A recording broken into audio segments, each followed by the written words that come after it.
सौभाग्यशाली गुरुमुखों, सत्संग श्री आनंदपुर धाम से, श्री दर्शन हॉल से कल का सत्संग है। ये कल शाम का सत्संग अंतर के खजाने की चाबी, सत्संग वाय परम पूजनीय महात्मा जी द्वारा। तो आइए हम सब गुरुमुख जन प्रेम पूर्वक बैठकर इस दिव्य सत्संग का लाभ प्राप्त करें।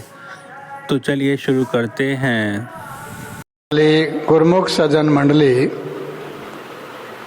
इसी प्रकार अपने श्री 108 श्री हुजूर सद्गुरुदेव जी महाराज जी के दिव्य स्वरूप का दर्शन ध्यान अपने हृदय में धारण करते हुए अपनी मुख वाणी को पवित्र बनाने के लिए प्रेम सहित मिलकर बोलो जयकारा। बोल मेरे श्री गुरु महाराज की जय। गुरुमुख प्रेमियों, संत महापुरुषों के पावन वचन उपदेश वो हमारा मार्गदर्शन करते हैं। हमने अपने जीवन में जो सफलता प्राप्त करनी है उसके उपाय भी बतलाते हैं। हमारे हृदय सम्राट श्री परमहंस सद्गुरुदेव जी श्री 108 श्री द्वितीय पातशाही जी महाराज जी ने अपने पावन प्रवचनों में ये फरमाया है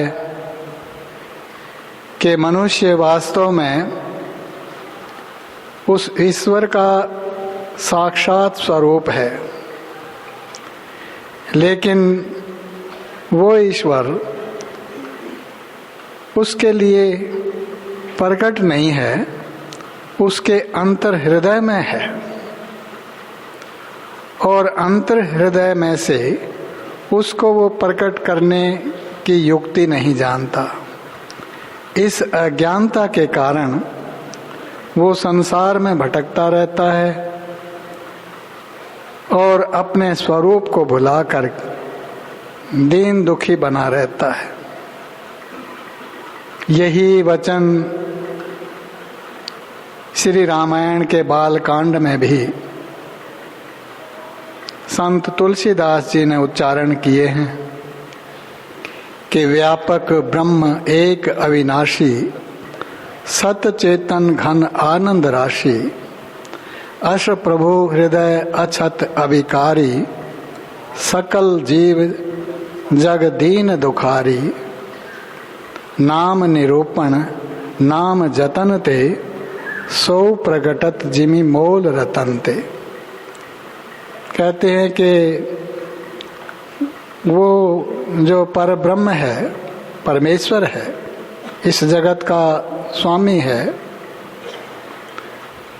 वो सर्वव्यापक है और सारे सुखों का भंडार है, सच्चिदानंद घन स्वरूप है। तो ऐसा प्रभु हृदय के अंदर विराजित है, लेकिन बड़े आश्चर्य की बात यह है कि वो प्रभु हृदय में होते हुए भी ये जग के सारे जीव दीन दुखी बने हुए हैं। सुख का भंडार है अंतर में ही, लेकिन जीव दुखिया हो रहे हैं। अब वो उपाय बता रहे हैं, सरल उपाय बता रहे हैं कि किस प्रकार से इस सुखों के भंडार को वो प्रकट कर सकता है। कहते हैं नाम निरूपण नाम जतन ते, सो प्रकटत जिमि मोल रतन ते। जैसे किसी के पास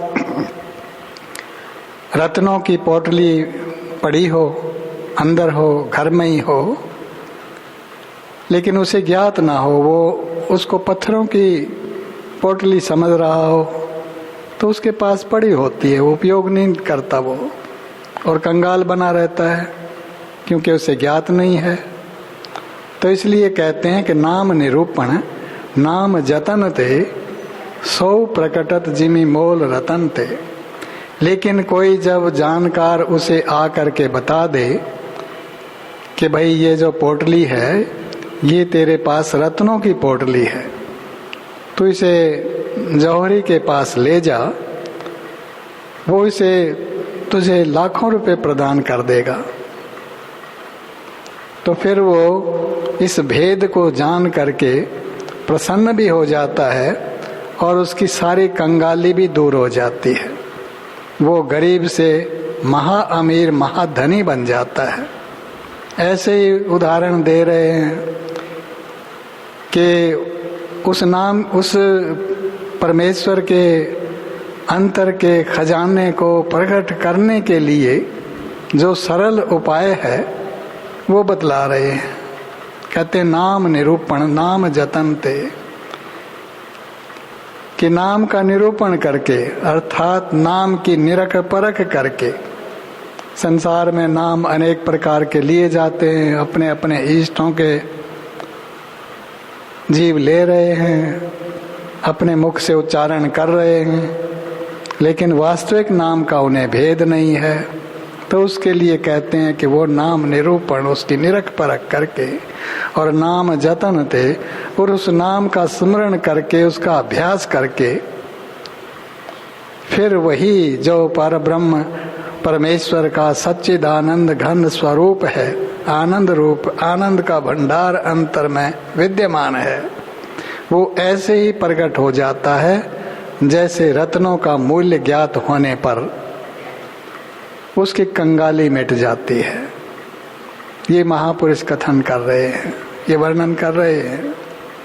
तो हमारे हृदय सम्राट श्री श्री 108 श्री द्वितीय पातशाही जी महाराज जी ने भी आगे यही वचन उच्चारण किए कि वास्तव में वो परब्रह्म का स्वरूप अंतर में ही विद्यमान है, कहीं बाहर से लाने की उसे आवश्यकता नहीं है। उस परमेश्वर के उस आनंद स्वरूप की खोज कहीं बाहर नहीं करनी है, खोज करनी है तो अपने अंतर में करनी है। लेकिन कैसे की जाएगी, स्वयं जीव नहीं कर सकता उसकी खोज। उसके लिए वचन उच्चारण हुए हैं कि वस्तु कहीं ढूंढे कहीं, कहीं विद आवे हाथ, कहें कबीर तब पाइए जब भेदी लीजिए साथ। कहते वस्तु तो कहीं और है और वो ढूंढ कहीं और रहा है। कहते हैं एक माई की सुई गुम हो गई, सुई गुम हुई थी घर में, खोजते खोजते बाहर निकली, गलियों में खोज करने लगी, क्योंकि अंतर घर में अंधेरा था, बाहर प्रकाश था। अब सुई ढूंढ रही है। किसी जानकार व्यक्ति ने उससे पूछा कि माई तुम क्या कर रही हो? वो कहने लगी मैं सुई ढूंढ रही हूँ, अपनी मेरी गुम गई है। उसने कहा वे कहाँ गुम हुई थी? वो कहने लगी गुम तो अंदर घर में ही हुई थी। तो वो उसको अंदर में ले गया और उसे ढूंढ करके वो सुई दिखा दी, फिर वो प्रसन्न हो गई। तो ऐसे ही इस जीव को भी भेदी चाहिए। जिसे भेदी मालूम नहीं, भेदी मिले नहीं, उसे कुछ ज्ञात नहीं हो सकता, उसे पता भी नहीं चल सकता है कि मेरा खजाना मेरे पास ही है, मेरे अंतर में ही है, उसे भेद ही मालूम नहीं है। तो ऐसे ही सबसे पहले उस अपने अंतर में स्थित खजाने को प्रकट करने के लिए सबसे पहले भेदी की आवश्यकता होती है। और वो भेदी गुरुमुखों इस संसार में संत सदगुरु महापुरुष होते हैं। वो भेद लेकर के ही हमारे श्री परमहंस दयाल जी महाराज जी स्वयं साक्षात पार ब्रह्म परमेश्वर इस घोर कली काल में प्रकट हुए। उन्होंने हमको अपने पावन श्री दर्शन दिए और हमको वो भेद दे दिया, वो युक्ति दे दी कि हम उस खजाने को अब उनके मार्गदर्शन में उस सच्चे नाम का सुमरण करके अभ्यास करके प्रकट कर सकते हैं।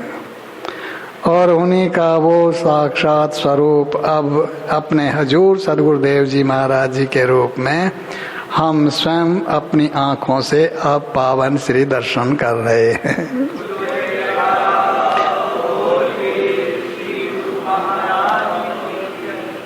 तो ऐसे संत सदगुरु महापुरुष पर कृपा करके जब ऐसे भेद दे देते हैं तो वही वस्तु जो अंतर में रखी हुई है, सुरक्षित है, जिसका इसे ज्ञान नहीं है वो इसे ज्ञान प्राप्त हो जाता है। वो नाम का खजाना अंतर में प्रकट हो जाता है। तो गुरुमुखो हमारे सदगुरुदेव जी महाराज जी ने हमको जो सच्चा नाम दिया है अजपा जाप का, वो इस अपने ही खजाने को प्रकट करने की कुंजी है। जैसे ताला लगा हो किसी कमरे में और कमरे में कोई खजाना रखा हुआ हो तो वो ताला खोलेगा तो उसे मिलेगा। ऐसे ही बस हमारे सदगुरुदेव जी महाराज जी ने हमको सच्ची कुंजी प्रदान कर दी है, वो चाबी दे दी है कि हम उसके द्वारा अपने खजाने को प्रकट कर सकते हैं। सारे दुख और कंगाली से हम मुक्त हो सकते हैं, हमारा अंधेरा दूर हो सकता है, हमारे अंतर में सच्चा प्रकाश प्रकट हो सकता है। वो ऐसा सच्चा नाम है और वो बाहर नहीं, वो नाम भी हमारे अंतर में ही है। उस अंतर में ही हमने उसको अभ्यास करना है, सुमरण करना है और सुमरण करते करते वो हमारा अज्ञान मिट जाएगा, मन निर्मल हो जाएगा। उस निर्मल मन के अंदर उस परमेश्वर का स्वरूप प्रकट हो जाएगा।